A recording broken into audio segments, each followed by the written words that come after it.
Hər birini salamlayıram, qarşınızda Əli müəllimdir. Bu videoda Dövlət İmtahan Mərkəzinin 2025 coğrafiya test toplusundan kainat və yer-günəş sistemində mövzusunun 101-150 aralığı suallarının izahına baxacağıq. 101-ci sualda deyir, şimal və cənub tropik xəttlərinə aid olmayan cəhətləri müəyyən edin. Deməli, 23.5 enliklərdə yerləşirlər, bəli, doğrudur. Bütün il boyu günəş zənitdə olur, yanlışdır. Bütün il boyu yox, günəş ildə bir dəfə zənitdə olur. 2 yanlışdır. 3 avtomatik bayaq dediyim cümlədir. Götürürük. Daha doğrusu düzgün olduğu üçün götürmürük. Günəş şüalarının maksimum düşmə bucağı 80 deyil, xeyr. Günəş burada zənitdə olursa maksimum düşmə bucağı 90 olmalıdır. 4-ü götürürük. Bütün cənub materiklərini kəsib keçirlər. Şimal, məsələn, tropik xətti cənub materiklərini kəsmir. 5-i götürürük. Günəşin zənitdə olduğu ən yüksək enliklərdir. Bəli, bu da doğru xüsusiyyətdir. Cavab 2, 4 və 5-dir. 102-də yerin maqnit qütblərinə aid olmayan əlamətləri soruşur. Coğrafi qütblərlə üst-üstə düşmür. Bəli, bu doğrudur. Yerin xəyalli oxunun yer səthinə kəsişdiyi nöqtələr bu coğrafi qütblərə aiddir, maqnit qütbləri deyil. Koordinatları dəyişkəndir. Deməli, bəli, bu doğru xüsusiyyətdir. Bütün meridianlar maqnit qütblərində birləşir. Xeyr, bu coğrafi qütblərdə birləşir. 4-ü götürürük. Kompasın əqrəbi maqnit qütbünü göstərir. Bəli, doğrudur. Cavab 2 və 4 olacaq. 103-də deyir ki, yay gündönümü üçün səciyyəvidir. Yay gündönümü deməli, bildiyimiz kimi yay gündönümü 22 iyun tarixidir. 22 iyun tarixində günəş şimal tropikinin üzərində zenitdə olur. Birdə deyir ki, cənub tropik xəttinə günorta vaxtı günəşin düşmə bucağı 43 dərəcədir. Deməli, gəlin baxaq. Ekvator xəttini çəkirəm. Yay gündönümündə şimal tropikinə 90 bucaqla düşür. Görək cənub coğrafi qütbünə nə qədər düşür? Daha doğrusu cənub tropik xəttə nə qədər düşür? 23.5 cənub enliyi.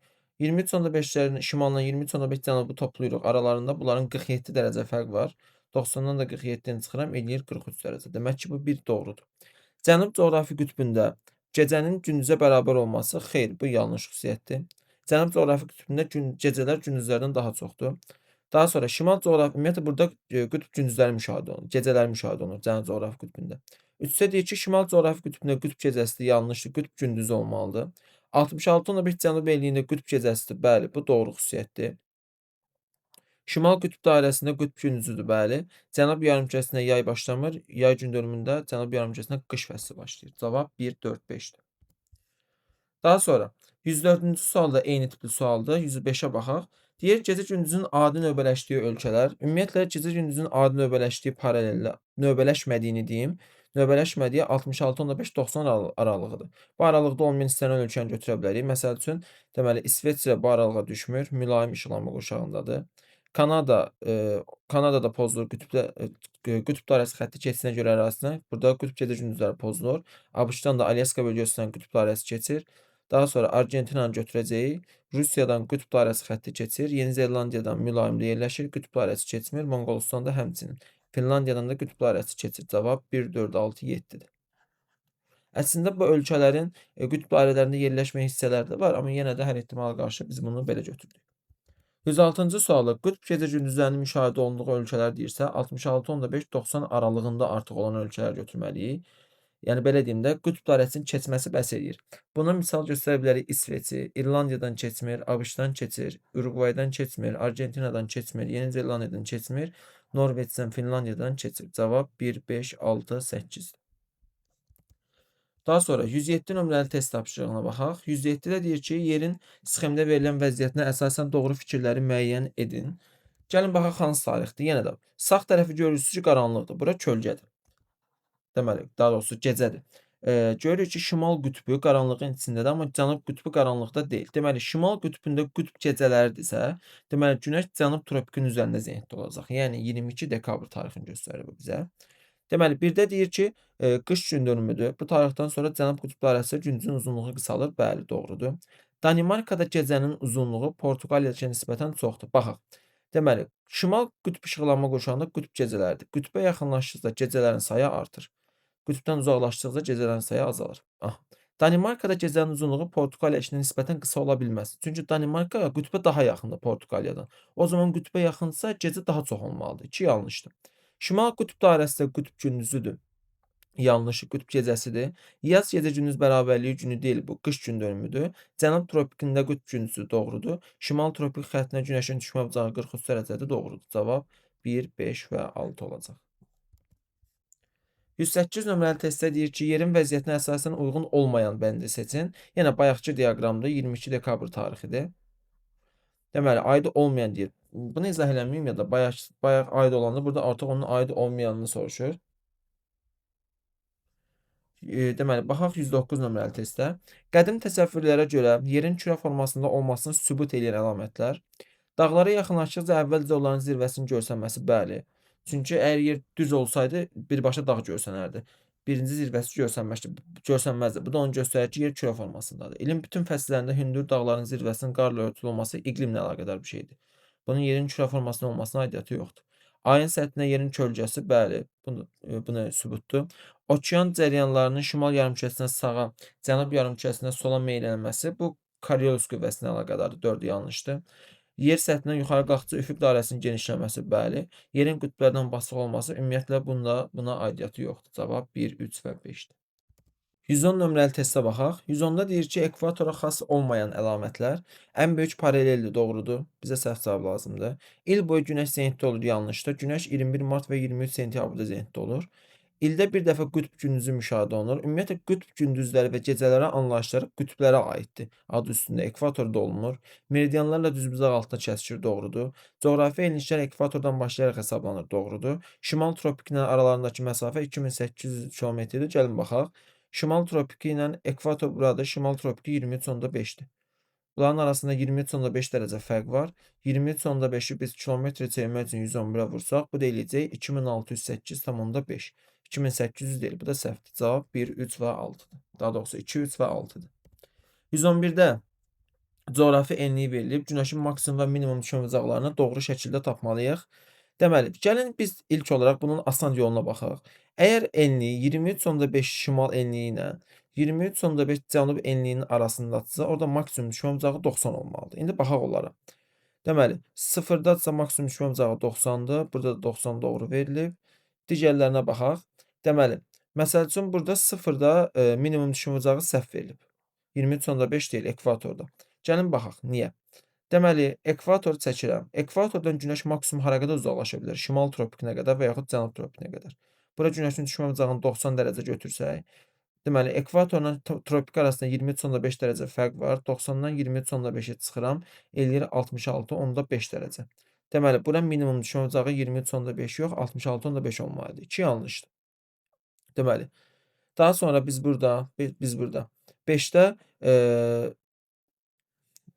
şimal qütbünə, daha doğrusu 90 paralellərə, qütblərə maksimum düşmə bucağı 66,5 dərəcə deyil. Gəlin sübut eləyək. Digər variantlar doğru olacaq. Deməli, ekvator çəkirəm burdan. Buradan 90 şimal enliyi çəkirəm. Günəşin deməli maksimum düşmə bucağı məsələn burada şimal tropikində zenitdə olan zaman olur da, düzdür? 90-dan 23 bura günəşin düşmə bucağı 90-dır. 90 şimal enliyindən 23,5 çıxıram, eləyir 66,5. Günəşin düşmə bucağından 90-dan da 66,5 çıxıram, eləyir 23,5. Deməli, günəşin bura maksimum düşmə bucağı 23,5 dərəcə olmalıdır. 66,5 yox. Bunu da çıxsam 1, 3 və 4 doğru verilib. 112 də eyni tipli sualdır. Bayaqki kimi 23,5-lərin arasındadırsa, şimal enliyi ilə 23,5 cənub enliyinin arasındadırsa, siz bunları deməli maksimum düşmə bucağı 90 olmalıdır.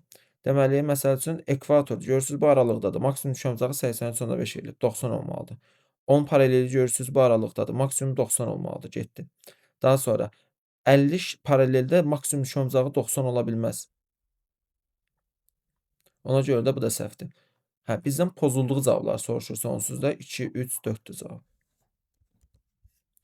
113-də deyir ki, Moskvanı Bakıdan fərqləndirən cəhətlər. Yayda gündüzlər Bakıya nisbətən uzundur. Ümumiyyətlə, Moskva qütbə daha yaxın yerləşir. Qütb gündüzləri olan zaman qütbə daha yaxın yerləşən şəhərin gündüzü daha uzun olur. O zaman 1 doğrudur. Yerli vaxtı Bakıya nisbətən irəlidir. Xeyr, Bakıdan daha qərbdə yerləşdiyi üçün Bakıdan geri olacaq. Yerləşdiyi paralel çevrəsi daha qısadır. Bəli, ekvatordan qütblərə getdikcə paralel çevrələrə kiçilir. Bakı ekvatora daha yaxındır, Moskva ekvatordan nisbətən daha uzaqdır. Yayda gündüzlər Bakıya nisbətən qısadır. Yenə də yanlış fikirdir. Gündüzlər uzun olmalı idi. 1-i onsuz götürmüşsə 4 götürənməliyik avtomatik. Qışda gecələr Bakıya nisbətən qısadır. Deməli, yenə də deyirəm, qütb gecələri və gündüzlərində qütbə yaxın olanların gecəsi və gündüzü daha çox olur. Qışda da gecələr Bakıya nisbətən qısa yox, uzun olacaq. Avtomatik 6 düzdür. Cavab 1, 3 və 6-dır. 114 nömrəli test tapşırığına baxaq. Deyir, Cənub yarımkürəsində günəş şüalarının maksimum 47 bucaqla düşdüyü coğrafi enliyə aid olan xüsusiyyətləri müəyyən edin. Biz ilk olaraq bilməliyik ki, Cənub yarımkürəsində də, Şimal yarımkürəsində də günəşin maksimum 47 bucaqla düşdüyü məntəqələr qütb dairələridir. Bunu necə sübut eləyərik? Gəlin məsəl üçün Cənub qütb dairəsini hesablayaq. Ekvator xəttini çəkirəm. Cənub qütb dairəsinin paraleli 66.5 cənub enliyidir. Deməli, buna maksimum düşmə bucağı 47 olduğunu sübut eləyir. Günəş buna ən yaxın harda zenitdə olan zaman olur? Təbii ki, 23.5 cənub tropikinin üzərində 90 dərəcə bucaqla düşür. İndi hesablayaq. Maksimum düşmə bucağı bura nə qədər olur? 66.5 ilə 23.5-i çıxıram, eləyir 43 dərəcə. Eyni yarımkürədə olduğu üçün çıxırıq. 90-dan da 43 çıxıram. Günəşin bura olduğu maksimum düşmə bucağı 47 dərəcə. Bunu sübut elədik ki, söhbət cənub qütb dairəsindən gedir. İndi yazıram bura 66.5 cənub enliyi. Birinci bənddə deyir ki, yaz gecə-gündüz bərabərliyi günü. Günorta vaxtı günəş şüaları 23.5 bucaqla düşür. Gəlin baxaq, ekvator xəttini çəkirəm. Yaz gecə-gündüz bərabərliyi günündə günəş ekvatorda zenitdə olur. Yəni bu 90 dərəcə bucaqla düşür. Gəlin hesablayaq 66.5 cənub enliyində neçə bucaqla düşər? Birinci bunların fərqini tapırıq. Eləyir 66.5 dərəcə. 90-dan da 66.5 çıxıram. Eləyir 23.5 dərəcə. Demək ki, düzdür. Yazla payızda bura günəş olan düşmə bucağı 23.5 dərəcədir. Bir doğrudur. Deyir ki, 2-də cənub yarımkürəsinin bütün materiklərini keçirir. Yanlış xüsusiyyətdir. Bütün ifadəsi ola bilməz. Antarktidadan keçir ancaq. Daha sonra 3-də deyir ki, keçdiyi ərazilərdə quru sahəsi çoxdur. Xeyr. Əsasən su sahəsi daha çoxdur. Yanlışdır. 2 ilə 3 yanlışdır. Biri götürmüşdük. Yarısı o bir səhifədədir. 4-də deyir ki, qütb gecə-gündüzlərinin müşahidə olunduğu ən uzun paraleldir. Ümumiyyətlə qütb gecə-gündüzləri 66.5-90 paralellərin arasında olur. Bilirik ki, paralellər ekvatordan qütblərə doğru getdikcə kiçilir. Ekvatora ən yaxın paralel də qütb gecə-gündüzlərinin olduğu 66.5-dir. Demək ki, bu doğru bənddir. 1, 4. Daha sonra kölgənin istiqaməti il boyu şimala doğru yönəlir. Gəlin baxaq.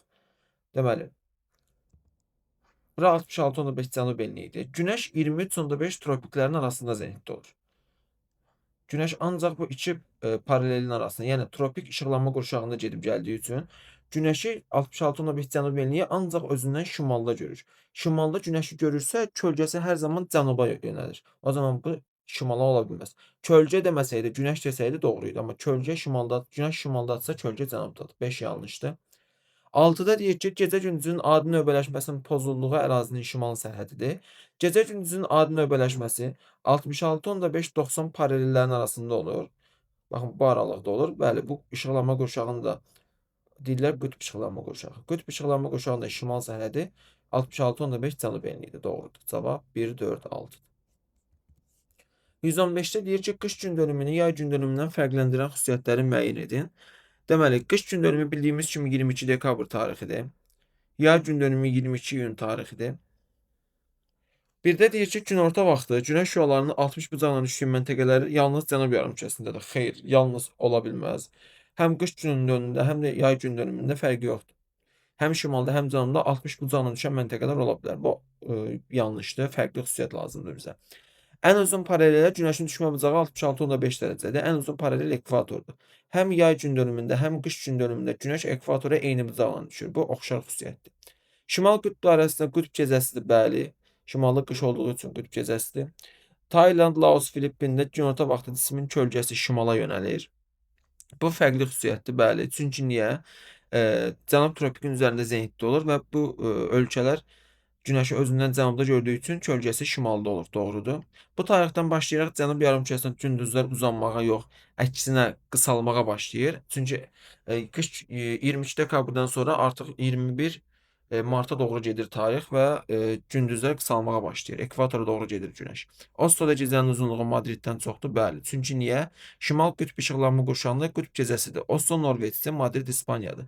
Qütbə hansı yaxındırsa onun gecəsi daha çox olacaq. Burada da Norveç, yəni Oslo daha yaxındır. Cavab 3, 4 və 6. 116-cı sualda deyir ki, A və B məntəqələri eyni meridian üzərində, eyni yarımkürələrdə yerləşir. Aralarında 2220 km məsafə olan bu məntəqələrdə gecə-gündüzün adi növbələşməsi pozulmur. Bu deməkdir ki, qütblərdə yerləşmir. Daha sonra A məntəqəsinə il ərzində günəşin maksimum düşmə bucağı 63,5 dərəcədir. Gəlin belə eləyək. İlk olaraq bir dənə ekvator xətti çəkim. A məntəqəsi enliyini tapmalıyam. Mənə deyir ki, günəşin maksimum düşmə bucağı 63,5 dərəcədir. Mən bunun enliyini tapmalıyam ilk olaraq. Günəş harda zenitdə olanda buna maksimum bucağına düşmüş olur. Mən bunu niyə şimalda çəkdim? Cənubda da çəkə bilərdim, amma şimalda çəkdim. Çünki test bizə şimal yarımkürəsini verib, axıra cavabı biləcəyik. Deməli, şimal tropiki üzərində zenitdə olan zaman maksimum düşmə bucağı olmuş olur. İndi nə edirik? 90-dan 63,5 çıxırıq. Deməli, bu eləyəcək 26,5 dərəcə. 23,5-dən üzərinə 26,5 gələndə eləyəcək 50 şimal enliyi. Deməli, A məntəqəmiz 50 şimal enliyidir. İndi bunu sizə artıq bizə lazım deyil. A məntəqəsini tapdıq, 50 şimal enliyi. Deyir ki, aralarında 2320 kilometr məsafə var bu məntəqələrin arasında. 2320 kilometri biz dərəcəyə çevirsək, bölərik 111-ə, eləyir 20 dərəcə. Demək ki, B bundan 20 dərəcə aşağıdadır. Yəni 30 şimal enliyindədir. İndi sual verə bilərsiniz ki, niyə yuxarıda olmadı? 70 şimal enliyi də ola bilərdi. Burada bizə deyir ki, gecə gündüzün adi növbələşməsi pozulmur. Yəni 66,5-90 aralığında ola bilməz. Avtomatik biz cənuba gəldik. Deməli, A 50 şimal enliyidir, B 30 şimal enliyidir. Bu məntəqələr üçün ümumi xüsusiyyətlər lazımdır bizə. Mülayim işıqlanma quşağında yerləşir, doğrudur. Mülayim işıqlanma quşağının sərhədləri 23,5-66,5 aralığıdır. Bəli, bunu götürürük. Fəsillər zəif müşahidə olunmur. Mülayim işıqlanma quşağında aydın müşahidə olunur. Günorta vaxtı günəşin minimum düşmə bucaqları eyni ola bilməz. Xeyr. Çünki eyni paraleldə deyillər. Eyni paraleldə olsaydı, bəli, minimum düşmə bucağı eyni olacaqdı. İl ərzində bu məntəqələrdən cənubda zenitdə olur günəş, doğrudur. Günəş bildiyimiz kimi 23,5 şimal tropikinə qədər gələ bilir. Daha sonra yerin öz axı ətrafına fırlanma sürəti bərabər deyil. Xeyr. Onun üçün yenə deyirəm, eyni paralelin üzərində olmalıydılar. 5 yanlışdır. Yayda gündüzlər, qışda gecələr uzun olur. Bəli, hər ikisi eyni yarımkürədə şimalda olduğu üçün doğrudur. Cavab 1, 4 və 6-dır. 117-ci sualda deyir ki, doğru fikirləri müəyyən edin. Bakı şəhərinə qütb ulduzunun görünmə bucağı ilə günorta vaxtı günəş olan düşmə bucağının bərabər olduğu vaxt 10 cənub enliyində Şaquli cismin kölgəsi 0-a bərabər olur. Baxın, Şaquli cismin kölgəsi 0-a bərabər olur o deməkdir ki, demək ki, günəş 10 cənub enliyində zenitdədir. Gəlin baxaq, doğrudurmu? Bakıya qütb ulduzunun görünmə bucağının günorta vaxtı günəşin düşmə bucağının eyni olduğu vaxt deyir. Bakı bildiyimiz kimi yerləşir 40 dərəcə şimal enliyində. Biz birinci bilməliyik ki, 40 şimal enliyinə Bakıya qütb ulduzunun görünmə bucağı nə qədərdir? Yadınızda saxlayın. Qütb ulduzu yalnız şimal yarımkürəsində görsənən bir ulduzdur. Şəhərin yerləşdiyi paralelin enliyi nədirsə, qütb ulduzunun görünmə bucağı da odur. Bakı 40 şimal enliyində yerləşirsə, deməli qütb ulduzunun görünmə bucağı 40 dərəcədir. Məsələn üçün 50 şimal enliyində yerləşən şəhərə 50 dərəcədir, 60 şimalda yerləşən şəhərə 60 dərəcədir. Yəni qütb ulduzu ilə şəhərin enliyi bir-birinə bərabərdir bucaqları. Burada bizə deyir ki, bunun qütb ulduzunun görünmə bucağı ilə günəşin düşmə bucağı bərabərdir. Deməli bura günəşin düşmə bucağı 40 dərəcədir. İndi baxaq günəş harda zenitdədir. Baxın, günəş hardasa zenitdədir. Bura 90 dərəcə bucaqla düşür. Biz bunun enliyini tapmalıyıq. Biz 40 dərəcə istilikdən nə qədər uzaqlaşsaq 90 dərəcə zenitə çatarıq. Yəni 90 çıxılsın 40 eləyir 50 dərəcə. Biz 40 şimal enliyindən 50 dərəcə aşağı gəlsək, bunun 40 dənəsini gəlib çatarıq ekvatora, qalır 10 dənəsi. 10 dənə də aşağı gəlsək, gəlib çatarıq 10 cənub enliyinə. Demək ki, bir doğrudur. 10 cənub enliyində günəş zenitdəymiş. 2-də deyir ki, Kalimantan və Sumatra adalarında günəş il boyu zenitdə ola bilməz. Yanlışdır. Atlas və Himalay dağlarının şimal yamacı yay gündönümündə daha çox istilik alır. Ümumiyyətlə, Atlas və Himalay dağları şimal tropikindən şimalda yerləşirlər. Baxın, şimal tropiki buradır. Atlas və Himalay, baxın, şimal tropikindən şimalda yerləşirlər. Bunlar dağları cənuba meyilli olmalıdır ki, zenitə daha yaxınlaşsın. O zaman daha istilik alır. Şimala meyillidirsə, demək ki, zenitdən uzaqlaşır. Daha az istilik almalıdır. 3 yanlışdır. 4-də deyir ki, bütün coğrafi uzunluqlarda yerləşən materikdə gecə-gündüzün növbələşməsinin müşahidə edin. Adi növbələşməsinin müşahidə edildiyi ərazilər var. Deməli, 4-cü bənddəki verilən materik, bütün coğrafi uzunluqda yerləşən materik Antarktida materikidir. Antarktida materikinin az bir hissəsi 66,5 paralel kəsmir. Nisbətən şimal hissələri 66,5 paralelindən yuxarıda yerləşdiyi üçün burada bəli, gecə-gündüzün adi növbələşməsinin müşahidə olunduğu ərazilər götürə bilərik. Daha sonra 5-də deyir ki, qış gündönümü gün tarixində şimal yarımkürəsində gecə-gündüzün arasındakı vaxt fərqi çox olur. Bəli, doğrudur. Yazla payızda az olur. Şimali və Cənubi Amerika materiklərində eyni sayda işıqlanma qurşağı yerləşir. Yanlışdır. Şimali Amerikadan tropik və qütb dairəsi keçidinə görə həm tropik, həm mülayim, həm də deməli qütb işıqlanma qurşağında yerləşir. Cənubi Amerikadan yalnız tropik xətti keçir, işıqlanma qurşağı yaradan. Bu da ancaq tropiklə mülayimdə yerləşir. Yəni eyni işıqlanma qurşağında yerləşmir. Cavab oldu burada 1, 4 və 5. 118 nömrəli testə baxırıq. 75 şimal enliyində qütb gecəsi başlayan zaman 40 cənub enliyində. Deməli, biz ilk olaraq 75 şimal enliyində qütb gecəsi başlayan zaman günəşin harda zenitdə olduğunu tapmalıyıq. Bu zaman günəşin maksimum düşmə bucağından qütb gecəsinin olduğu enliyə çıxırıq, eləyir 15. Deməli, şimalda qütb gecəsidirsə, deməli günəş 15 cənub enliyində zenitdədir. Bura ekvator xətti çəkirəm. Günəş oldu 15 cənub enliyində zenitdə. Bura düşür 90 dərəcə bucağına. İndi baxaq variantlara. 40 cənub enliyini soruşur bizdən. Birincidə deyir ki, qütb gündüzləri müşahidə olunur. Ümumiyyətlə, qütb gündüzləri və gecələri anlayışı 66.5-90 paralellərin arasında olur. Burada isə 75 şimal enliyində isə 75-90 aralığında olmalıdır. Ümumiyyətlə, 40-da, 40 paraleldə qütb gecələri gündüzləri söhbəti ola bilməz. Bir yanlışdır. Günəş şüalarının düşmə bucağı 65 dərəcədir. Gəlin baxaq, 40 cənub enliyinə nə qədər olur?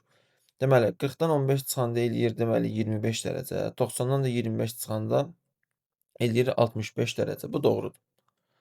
Daha sonra gecənin uzunluğu gündüzün uzunluğundan qısadır, doğrudur. Çünki cənub yarımkürəsində artıq günəş 23.5 cənub tropikına gəlir, yay fəslinə doğru gedir cənubda. Gündüz daha uzun olacaq, doğrudur. Günorta vaxtı cismin kölgəsinin uzunluqları cismin öz uzunluğundan qısadır. Biz bunu bilirik ki, bizə dəstəkdə verilib ki, günəş əgər hər hansı bir məntəqəyə 60 dərəcə bucaqla düşürsə, cismin kölgəsinin yarısına bərabərdir. Günəşin belə deyim də, kölgə cismin yarısına bərabərdir. Burada da 65 bucaqla düşürsə, demək ki, kölgə cismin öz uzunluğundan qısa olacaq məntiqən. Bu doğrudur. Qış fəsli müşahidə olunmayacaq, xeyr, yanlışdır. Fəsil dəyişkənliyi aydın seçilmir, xeyr.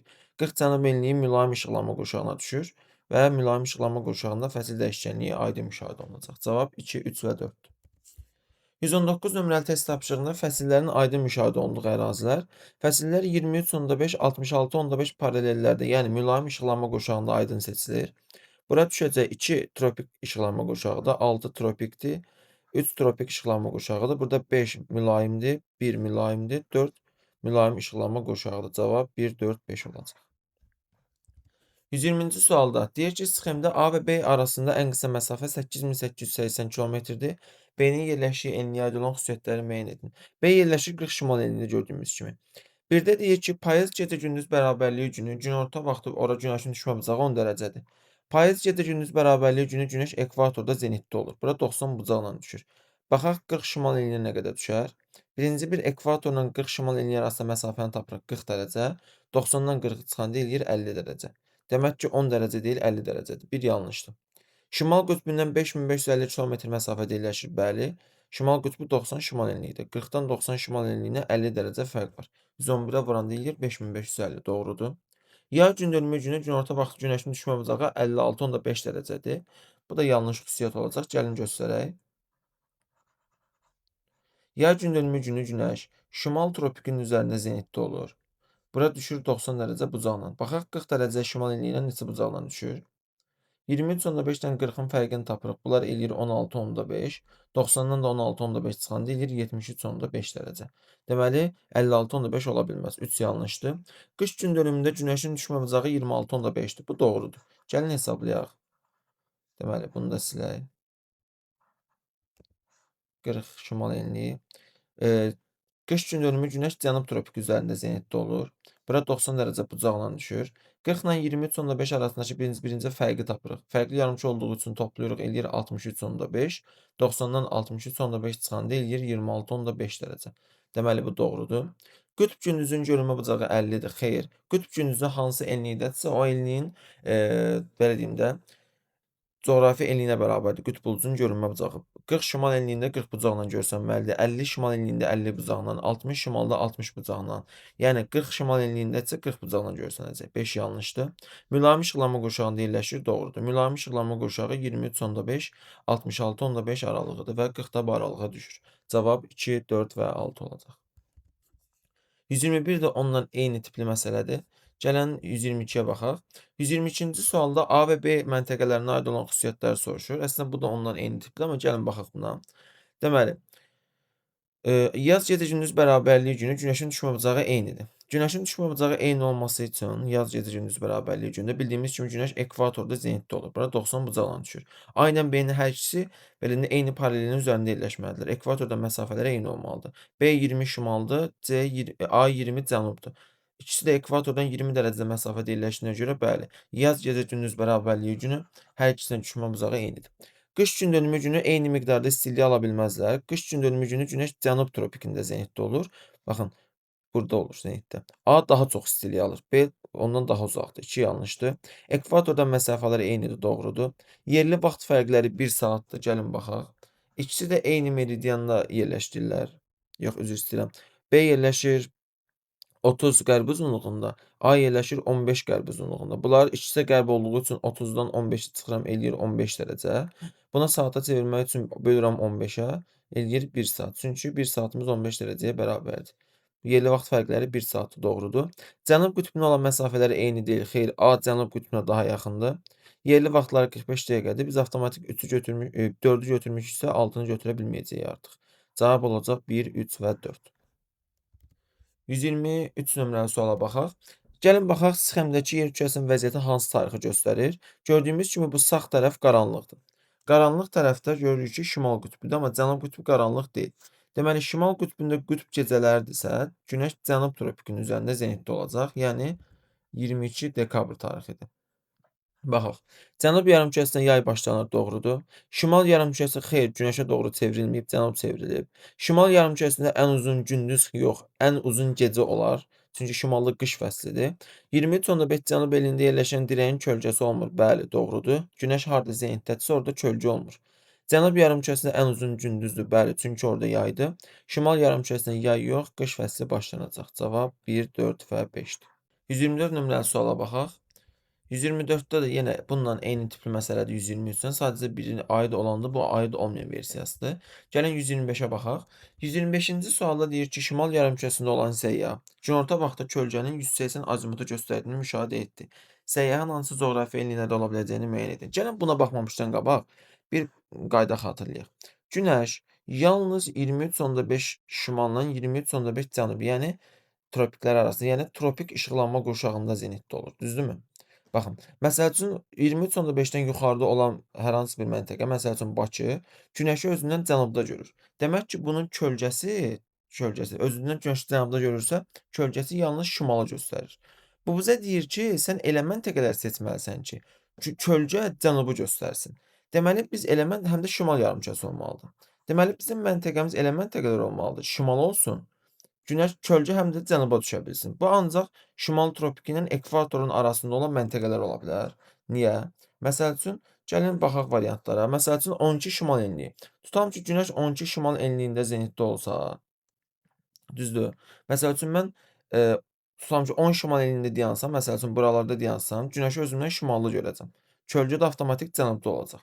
Görürsüz, bu şərti ödəyir. Məsələn, 16 şimal enliyində də eyni proses ola bilər. Məsəl üçün, günəş tutam ki, 20 şimal enliyində olsa, mən 16 şimal enliyində dayansam, günəşi özümdən şimallı görəcəm. Kölgəsi də avtomatik cənuba düşəcək. Bu da doğrudur. Daha sonra 25 şimal enliyində ola bilməz ümumiyyətlə. Niyə? Gəlin isbat eləyək. 25 şimal enliyində məsəl üçün mən burada dayanmışam. Günəşi özümdən cənubda görürəm. Günəş maksimum bura qədər gələ bilir. Özümdən cənubda görürəm. O zaman kölgəsi şimala düşəcək. Cənuba düşə bilməz. O zaman bunu 25 şimal enliyi ola bilməz. Yəni qısacası biz burada ekvatorla şimal tropiki arasında olan enlikləri seçməliyik. Bir də bura 5 uyğun gələcək. 1, 4 və 5. 126-cı sualda qrafik qayda olan məntəqə üçün doğru fikirləri müəyyən etməmizi istəyir bizdən. Burada görürük ki, deməli, burada verilən 21.3, 22.6 bunlar aylardır. 22.6 22 iyun deməkdir. 22.12 22 dekabr, bu da 23.9 23 sentyabr, 21.3 23 əslində 21 mart tarixini göstərir. Burada biz görürük ki, bu qrafik hansısa bir məntəqədən söhbət edir. 22 iyun tarixində 24 saat gündüzdür. Demək ki, 22 iyun tarixində 24 saat gündüzdürsə, burada qütb gündüzləridir. Bu da ancaq şimal qütb dairəsinə aiddir. Yəni 66.5 şimal enliyindən söhbət gedəcək. Gəlin variantlara baxaq. Qütb gecəsi müşahidə olunur, bəli. İşıqlanma qurşaqlarının sərhəddidir. Bəli, 66.5 xəttlər sərhədlərdir. Günəşin ən böyük düşmə bucağı qış gün dönümündə yox, yay gün dönümündə olan şimal qütb dairəsindən gedir söhbət. Qütb uldusunun ən böyük bucağını gördüyü məntəqə 90 şimal enliyidir. Bura deyil. Yay fəslində gecənin uzunluğu Bakıya nisbətən uzun olur. Yay fəslində gecənin uzunluğu yox, gündüzün uzunluğu Bakıdan uzun olar. Çünki qütb gündüzləri müşahidə olunur. Günəşin maksimum düşmə bucağı 47 dərəcədir. Bəli, doğrudur. Cavab 1, 2 və 6-dır. Keçək 127 nömrəli suala. 127-ci sualda deyir ki, yay gün dönümündə günəşin çıxdığı zaman şaquli dirəyin kölgəsi 270 azimutda göstərdiyim ölkələr. Baxın, günəş məsəl üçün şimal tropikində zenitdədir və yaxud harda zenitdədir. Məsələn, cənub tropikdə ola bilər bu. Günəş kölgə 270-i göstərirsə, deməli günəş 90 azimutda çıxır. Yəni sən harda zenitdədirsə günəş, orada ancaq 270 və 90 azimutlarda göstərə bilər. Ümumiyyətlə sənə yay gün dönümündə 270 azimut deyirsə, sən şimal tropikini götürməlisən. 2, 5, 2, 4, 5. Əgər qış gün dönümündə desəydi 1, 3, 6 olacaqdı. Yaz gecə gündüz, payız gecə gündüz desəydi ekvatorda olacaqdı. 128-ci suala baxaq. Cənub qütb dairəsini şimal qütb dairəsindən fərqləndirən xüsusiyyətlər. Cənub qütb dairəsində qütb ulduzu olmur, doğrudur. Qütb işıqlanma qurşağının sərhədi hər ikisidir. Yay fəsli qısa olur, heç birinə aid. Ümumiyyətlə ikisinə də aiddir bu. Daha böyük məsafədə su səthini keçirir, bəli. 23 sentyabrdan sonra gecələr uzanmağa başlayır. Bu şimal qütb dairəsinin cənub qütb dairəsindən fərqli xüsusiyyətidir. Cavab 1, 4-dür. 129-cu sual. 75 şimal enliyində qütb gecələri başlayarsa. 75 şimal enliyində qütb gecələri başlayarsa biz zeniti tapaq və hansı ərazilərdə qütb gecələrinin gündüzlərinin olduğunu müəyyən eləyək. Birinci zeniti tapmaq üçün 90-dan 75-i çıxacağam, eləyəcək 15. 15 şimal enliyində gecədirsə, demək ki, günəş 15 cənub enliyində zenitdədir. Şimalda gecədirsə, avtomatik günəş cənubda zenitdə olacaq. Günəş bura düşür 90 dərəcə bucaqla. Baxaq variantlara. Bakıda günorta vaxtı günəş şüaları 35 bucaq altında düşür. Gəlin hesablayaq. Bakı 40 şimal enliyində yerləşir. 40 ilə 15-i toplayırıq. Fərqli yarımkürədə olduğu üçün eləyir deməli 55 dərəcə. 90-dan 55 çıxanda eləyir 35. Bu doğrudur. Şimal qütb dairəsi qütb gecəsidir. Baxın, 75 şimal enliyində qütb gecəsidirsə, 75-in yuxarıda qalan hissələrin hamısında gecələrdir. 75-90 aralığında qütb gecələri gündüzlər müşahidə olunur. Burada şimal qütb dairəsi 66.5-dir. Burada müşahidə olunmayacaq. Ümumiyyətlə qütb dairəsində olmaz. Burada da qütb dairəsində olmayacaq. 2 ilə 3 7. Ekvatorda günorta vaxtı şaquli dirəyin kölgəsi 0 azimutu göstərir. Baxaq. Günəş burdadırsa, ekvator özündən cənubda görürsə günəşi, kölgədə şimal olacaq. Doğrudur. 15 cənub elində günəşin dirəyin kölgəsi maksimum olmaz. Orada zenitdədirsə kölgə olmamalıdır. 5 yanlışdır. Avstraliyada gündüzlər uzundur. Bəli, çünki günəş cənubda zenitdədir. O zaman cənubda gündüzlər uzanmağa başlayacaq. Cavab 1, 4 və 6 olacaq. 130, 131 bunlar demək olar ki, eyni dərəcəli suallardır. Bunların ikisini izah edəcəm. 15 cənub enliyində zenitdə olan zaman günəş, Bakıya günəşin düşmə bucağını tapın. Əslində bayaq testdə bunu izah elədik. Yenə də izah eləyim. 15 cənub enliyində günəş 90 dərəcə bucağından düşür. Bakıya neçə dərəcə bucağından düşür? Birinci 40 ilə 15 arasında dərəcə fərqini tapırıq. Eləyir 55 dərəcə. Biri şimal, biri cənub olduğu üçün topladıq. 90-dan da 55 çıxdıq, elədi 35 dərəcə. Bunun cavabı oldu 35. Daha sonra 132 də eyni tipli sualdır. Gəlin 134-ə baxaq. Yaz gecə-gündüz bərabərliyi günü günorta vaxtlı günəşin 50 bucaq altına düşdüyü şimal və cənub yarımkürələrində yerləşən məntəqələr arasında ən qısa məsafə 1 bölünsün 40 milyon miqyaslı xəttdə nə qədər olar? Ekvatoru çəkirik. Yaz gecə-gündüz bərabərliyi günündə biz bilməliyik ki, günəş ekvatorda zenitdə olur. Yəni bura 90 bucaqla düşür. Biz tapmalıyıq hansı paralellərə 50 bucaqla düşür. Təbii ki, bundan 50 də 40 dəfə uzaqlaşsaq 50 bucağa çataq. Yəni 40 şimal enliyinə düşür 50 bucaqla, həm də 40 cənub enliyinə düşəcək 50 bucaqla. Bunların arasında nə qədər məsafə var, onu tapaq. Şimal-cənub olduğu üçün biri arasında fərq toplayırıq, eləyir 80. 80-i kilometr çevirmək üçün 111-ə vuruq, eləyir 8880. Bu mənim oldu həqiqi məsafə. Sonra, buradan miqyas var. Miqyasdan 5 dənə 0 sildik. Miqyasımız oldu 400. Xəritədəki məsafəni tapmaq üçün də həqiqi məsafəni miqyasa böləcəyik. Yəni 8880 bölü 400. Bu da eləyəcək 22,2. Cavab 22,2 olacaq. 135 nömrəli testə baxaq. 135 nömrəli testdə 134 ilə eyni tiplidir. Gəlin 136-nı izah edeyim. Deməli, deyir ki, yaz gecə-gündüz bərabərliyi günü günorta vaxtı günəş şüalarının şimal yarımkürəsinə 70, cənub yarımkürəsinə 40 bucaq altına düşdüyü enlilər arasındakı məsafəni kilometr ilə tapın. Deməli, biz bilməliyik ki, ilk olaraq yaz gecə-gündüz bərabərliyi günü 21 mart tarixidir. 21 mart tarixində günəş ekvator üzərində zenitdə olur. Yəni bura 90 bucaqla düşür. İndi biz tapmalıyıq ki, şimalda hara 70-lə düşür, cənubda hara 40-la düşür. Deməli, şimalda harasa 70-lə düşür, enliyini tapmalıyıq. Cənubda harasa 40-la düşür, biz bunun yenə də enliyini tapmalıyıq. Deməli, biz birinci şimalı tapaq. Biz 90-dan neçə dərəcə uzaqlaşsaq 70 dərəcə bucağa çatarıq? 20 dərəcə. Deməli, bu məntəqə 20 dərəcə ekvatordan uzaqlaşsaq 20 şimal enliyidir. Daha sonra cənuba gəlirik. Biz cənub ekvatordan nə qədər uzaqlaşsaq 40 dərəcə bucaq altına düşdüyü məntəqəyə çatarıq. 90 - 40 50 dərəcə. Ekvatordan 50 dərəcə cənuba gələndə gəlirik çatırıq 50 cənub enliyinə. Bu iki məntəqə arasındakı məsafəni kilometrlə istəyir. Fərqli yarımkürədə olduğu üçün hər ikisi bunları toplayırıq. Eləyir 70 dərəcə. Bunu da kilometrə çevirmək üçün vururuq 111 ilə. Bu da eləyir 7770 kilometr. Deməli 136-cı cavab oldu 7770. Daha sonra 117-ci sualda deyir ki, yay gündönümü günü günorta vaxtı cənub yarımkürəsində günəş şüalarının 23,5 bucağının düşdüyü enli ilə Bakı arasındakı ən qısa məsafəni kilometrlə tapmamızı istəyir. Deməli, gəlin ekvator xəttini çəkin birinci. Yay gündönümü günü günəşi bilməliyik ki, biz şimal tropikinin üzərində zenitdə olur. Yəni bura düşür 90 dərəcə bucaq altında. Bizə deyir ki, cənub yarımkürəsində hara 23,5-lə düşür? Biz birinci onu tapmalıyıq. Baxaq, harası 23,5-lə düşür, biz bunun enliyini tapmalıyıq. Neyniyək? Günəşin düşmə bucaqları arasındakı fərqi tapırıq. Yəni 90-dan 23,5-i çıxıram.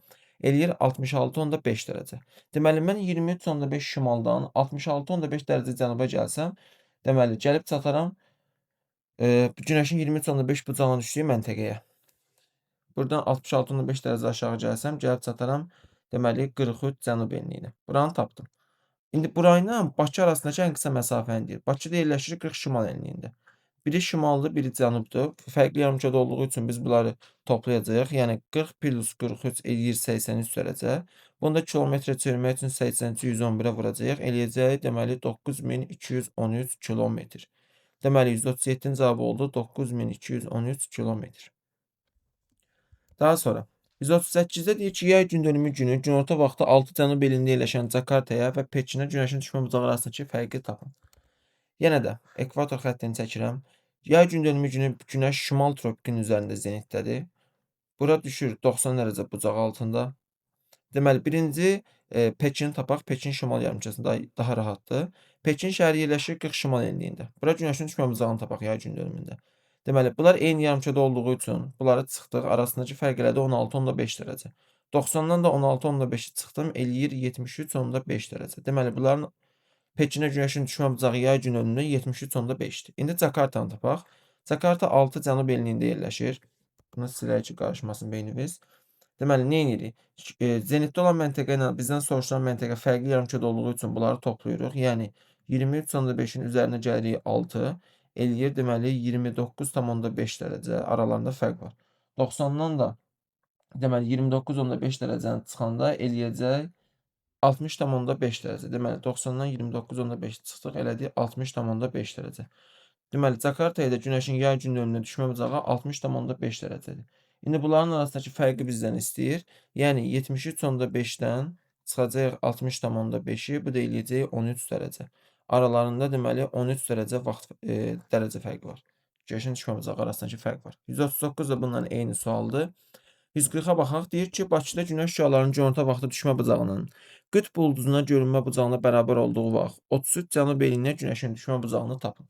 Baxın, burada diqqət eləməli olduğumuz məqam nədir? Biz bilməliyik ki, Bakı 40 şimal enliyində yerləşir.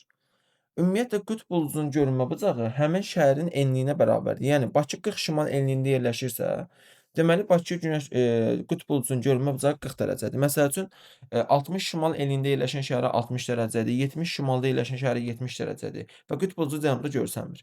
Burada bizə deyir ki, qütb ulduzunun görünmə bucağı ilə qütb ulduzunun bura görünmə bucağı 40 dərəcədir. Günəşin düşmə bucağı bərabərdir. Yəni günəşin düşmə bucağı da onda 40 dərəcədir. Bizə deyir ki, bu vaxt 33 cənub eliyinə günəşin düşmə bucağını tap. Biz ilk olaraq gəlin zeniti tapaq. Günəş hardasa zenitdədir. Biz bunun enliyini tapmalıyıq. Biz 40 dərəcəlik istilikdən günəşin düşmə bucağına nə qədər uzaqlaşsaq zenitə çatarıq. Deməli 90-dan 40-ı çıxıram. eləyir 50 dərəcə. Deməli, biz bundan 50 dərəcə aşağı gəlsək, 90 bucağa çatacağıq. 40 şimal enliyindən, bura bir ekvator xətti çəkim. 40 şimal enliyindən 50 dərəcə aşağı gəlsək, gəlib çatarıq 10 dərəcə cənub enliyinə. Günəşin zenitdə olduğu məntəqəni tapdıq. 10 cənub enliyi. İndi 33 cənub enliyinə günəşin düşmə bucağını tapmağımızı istəyir bizdən. Zenitdə olan məntəqə ilə bizdən soruşulan məntəqə eyni yarımkürədə olduğu üçün 33-dən 10-u çıxırıq, eləyir 23 dərəcə. İndi günəşin düşmə bucağını da bura tapmaq üçün 90-dan deməli 23-ü çıxacağıq, eləyəcək 67 dərəcə. Deməli, 33 cənub elinə günəşin düşmə bucağı oldu 67 dərəcə. 141 nömrəli testə baxırıq. Şimal yarımkürəsində il ərzində günəş şüalarının minimum düşmə bucağının günorta vaxtı 26,5 dərəcə olduğu enliyin üzərində A məntəqəsi 50 qərb, B isə 60 şərq uzunluğunda yerləşir. Bu məntəqələr arasındakı miqyas verilib, xəritədəki məsafə verilib, təhrifi soruşur. Deməli, təhrifi yadımıza salaq nə etməliydik? Təhrifdə biz 2 dənə kilometr tapmalıydıq, həqiqi məsafə tapmalıydıq, sonra onları bir-birindən çıxmalıydıq, olacağı təhrif. Deməli, burada miqyasımız var. Miqyasdan 5 dənə sıfır silirəm yerindəcə. Miqyasım gəlir 650, 14,5-də xəritədəki məsafədir. İndi bunların miqyasla xəritədəki məsafəm var. İndi buradan həqiqi məsafəni tapıram. Həqiqi məsafəni tapmaq üçün xəritədəki məsafəni miqyasa vurmalıyam. Yəni 14,5 vurulsun 650. Bu da eləyəcək 9425 kilometr. Kilometrin birini tapdım. İndi ikinci kilometrində bu verilən günəşin düşmə bucağı ilə tapmalıyam. Nə deyir? Diqqətlə oxuyaq.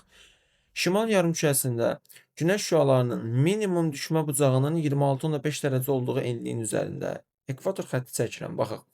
Günəş hansısa bir məntəqəyə 26,5 bucaqla düşür. Amma biz bilmirik hansı enlikdə onu tapmalıyıq. Bizə deyir ki, günəşin minimum düşmə bucağıdır. Deməli, günəş cənub tropikində zenitdədir ki, bura günəşin düşmə bucağı bura 26,5 bucaqla olub. İndi tapaq hansı enlikdir. İlk olaraq 90-dan 26,5 çıxıram. Eləyir 63,5 dərəcə. Demək ki, bunların arasında 63,5 dərəcə fərq var. 23,5 cənub tropikindən 63,5 dəfə yuxarı getsəm, gəlib çatacam 40 dərəcə şimal enliyinə. Deməli, mənim tapdığım məntəqə 40 dərəcə şimal enliyi oldu. Bunu tapdım. Artıq bu bizə lazım deyil. İndi nə soruşur bizdən? Deyir ki, bunun üzərində 50 qərbdən 60 şərq arasındakı məsafəni tap. Deməli, 50 qərb uzunluğu və 60 şərq uzunluğu. Bunların arasında neçə dərəcə fərq var? Burada qrip xətti çəkirəm. 50 qərblə 60 şərq arasında fərqli yarımkürədə olduğu üçün toplayırıq. 110 dərəcə fərq var. Biz bu 110-u kilometrə çevirmək üçün vururuq 40 dərəcəlik paraleldə 1 dərəcəlik qövsün uzunluğunu, yəni 85,4-ə 110-u 85,4-ə vuranda 9394 kilometr edir. Baxın, 2 dənə kilometr tapdıq. İndi bu kilometrlər bir-birindən çıxaraq təhrifi tapacağıq. 9425 kilometrdən 9394-də çıxanda eləyəcək 31 kilometr. Deməli, təhrifimiz oldu 31 kilometr. 142-ci sualda. Deməli, deyir ki, günəşin zenitdə olduğu 50 şərq uzunluğunda yerləşən məntəqə ilə Bakı arasındakı ən qısa məsafəni tapın. Deməli, baxaq günəş harda zenitdədir. Buradan görürük ki, 35 şimal enliyinə günəşin düşmə bucağı 40 dərəcədir. Görürsünüz? Demək ki, günəş hardasa zenitdədir. Biz bu zenit olan enliyi tapmalıyıq. Baxaq. Günəş hardasa zenitdədir. Bilirik ki, bura 90 dərəcə bucaqla düşüb. Amma ki, hansı enlik olduğunu bilmirik. Nə edirik? Günəşin düşmə bucaqlarının fərqini tapırıq. 90-dan 40-ı çıxıram. Eləyir 50 dərəcə. Deməli, mən 35 şimal enliyindən 50 dərəcə aşağı gəlsəm, günəşin zenitdə olduğu enliyi tapacam. Bundan 50 dərəcə aşağı gəlirəm, gəlib çatıram 15 cənub enliyinə. Deməli, günəş 15 cənub enliyində zenitdəymiş. Sonra məndən nə soruşur? Günəşin zenitdə olduğu enliyi ilə Bakı arasındakı məsafəni soruşur. Bu bizə lazım deyil. 15 cənub enliyini tapmışıq. Bakı da bildiyimiz kimi yerləşir 40 dərəcə şimal enliyində. Bakı ilə zenit olan məntəqə arasında fərqli yarımkürədə olduğu üçün 55 dərəcə fərq var. 41 + 15 55 eləyir. Bunu da biz kilometr çevirmək üçün 111-ə vururuq. Eləyir 6105 kilometr. Cavabımız 6105-dir. 143 də bununla eyni tiplidir. Gəlin 144-ə baxaq. Deyir ki, 56 şimal enliyində günorta vaxtı günəş şüalarının düşmə bucağı 54 dərəcə olarsa, 52 cənub enliyinə günəşin düşmə bucağını tapın. Baxaq, 56 şimal enliyinə günəşin düşmə bucağı 54 dərəcədir. 52 cənub enliyinə günəşin düşmə bucağını tapmalıyıq. Biz birinci tapmalıyıq ki, günəş harda zenitdədir. Baxın, deməli, günəş hardasa zenitdədir. Biz bunu bilmirik. Bilirik ki, ora 90 dərəcə bucaqla düşür. Ekvatorda silirəm hələ ki. Deməli, harasa 90 dərəcə bucaqla düşür. Biz nə edək? Bunun enliyini tapmalıyıq. 90-dan 54 çıxırıq. Günəşin düşmə bucaqlarının fərqini tapırıq. eləyir 36 dərəcə. Deməli, Günəşin zenitdə olduğu enliyi ilə bu enlik arasında 36 dərəcə fərq var. 56 şimal enliyindən 36 dərəcə aşağı gəlsək, Günəşin zenitdə olduğu enliyə çatarıq. Yəni 36 dərəcə bundan aşağı gəlirik, gəlib çatırıq 20 şimal enliyinə. Deməli, Günəş 20 şimal enliyində zenitdəymiş. İndi bunu tapdıq. İndi 52 cənub enliyinə düşmə bucağını soruşur. Buradan bir ekvator xətti seçirəm. 52 cənub enliyinə Günəşin düşmə bucağını tapmaq üçün nə edirik? Günəşin zenitdə olduğu enliyi ilə 52 cənub enliyi arasındakı fərqi tapırıq. Bunlar fərqli yarımkürədə olduğu üçün toplayırıq, eləyir 72. Aralarında 72 dərəcə fərq var. 90-dan da 72-ni çıxırıq, buraya Günəşin düşmə bucağını tapacağıq. Eləyəcək 18 dərəcə. Cavab oldu 18 dərəcə. 145 də eyni tipli sualı. Gəlin 146-ya baxaq. Yaz gecə gündüz bərabərliyi günü Günəş şüalarının düşmə bucağının azalma istiqamətində şəhərlərin ardıcıllığını müəyyən edin. Deməli, yaz gecə gündüz bərabərliyi gündə Günəş bildiyimiz kimi ekvator üzərində zenitdə olur. Biz ekvatordan, belə deyim də, ekvatordan qütblərə doğru biz bu şəhərləri sıralamalıyıq. Deməli, Paris, deməli, Fransanın paytaxtıdır. Bakı bildiyimiz kimi Azərbaycan, Singapur, elə Singapurdur. New York, Amerika Birləşmiş Ştatlarıdır. Kolombo, Şri Lankadır. Qahirə isə Misirdir. İndi burada ekvatora ən yaxın olan təbii ki, Singapurdur. Singapurdan sonra gəlir Kolombo şəhəri. Kolombodan sonra deməli, gələcək şimal tropinə Qahirə şəhəri, daha sonra Bakı, New York və ən sonunda isə Paris. Yəni bu şəhərlərin xəritədə yerini siz əzbər bilsəz daha rahat taparsınız. 147-ci sualda deyir ki, yer kürəsinin sxemdəki vəziyyətinə əsasən ölkələri gecənin uzunluğunun artan sırasını müəyyən edin. Baxaq hansı tarixdir? Baxın, gördüyümüz kimi bu sağ tərəf qaranlıqdır. Sağ tərəf qaranlıqdır. Baxın, şimal qütbü qaranlığın içindədir, amma cənub qütbü qaranlığın içində deyil. Deməli, şimal qütbündə qütb gecələrdirsə, deməli 22 dekabr tarixidir. Cənub qütbündə də qütb gündüzlərdir. 22 dekabr tarixində sual nə deyir? Gecənin uzunluğunu artan sırayla deməli müəyyən edin deyir. Biz o zaman bunu belə deyim sizə, ekvatordan gecənin uzunluğu ən çox şimal qütbündədir. Biz bunu cənub tropikindən şimal qütbünə qədər sıralamalıyıq. Deməli, biz burada birinci ən azdan ən çoxa sıralamalıyıqsa, birinci gələcək Malaziya, sonra gələcək Laos, sonra gələcək Tunis, sonra Bolqarıstan, artıq şimal yarımkürəsinə doğru getsə, gəlsə burada Polşa, ən yaxında da şimal qütbünə yaxında İslandiya. 4, 2, 1, 5, 6, 3. 148-də deyir ki, yer kürəsinin sxemdəki vəziyyətinə əsasən Novaya Zemliya və Yeni Zelandiya adalarına aid olan əlamətləri müəyyən edin. İstəyirsinizsə xəritədə bunun yerini göstərim. Deməli, baxın, Novaya Zemliya yerləşir Şimal qütb işıqlanma qurşağında, Yeni Zelandiyada yerləşir təxminən 40 dərəcəlik paralellərdə. Deməli, indi baxaq. Hansı tarix olduğunu müəyyən edək ilk olaraq. Görürük ki, şimal qütbü qaranlığın içində deyil, amma cənub qütbü qaranlığın içindədir. Cənub qütbündə qütb gecələridirsə, deməli 22 iyun tarixidir. Biz 22 iyun tarixi üçün Yeni Zelandiya və Novaya Zemliyaya aid uyğunluğu seçməliyik. Deməli, gündüzlərin uzunluğu daha çoxdur. Şimal qütbündə qütb gündüzləridirsə, Novaya Zemliya şimal qütb işıqlanma qurşağında yerləşir. Deməli, gedəcək 1-ə A.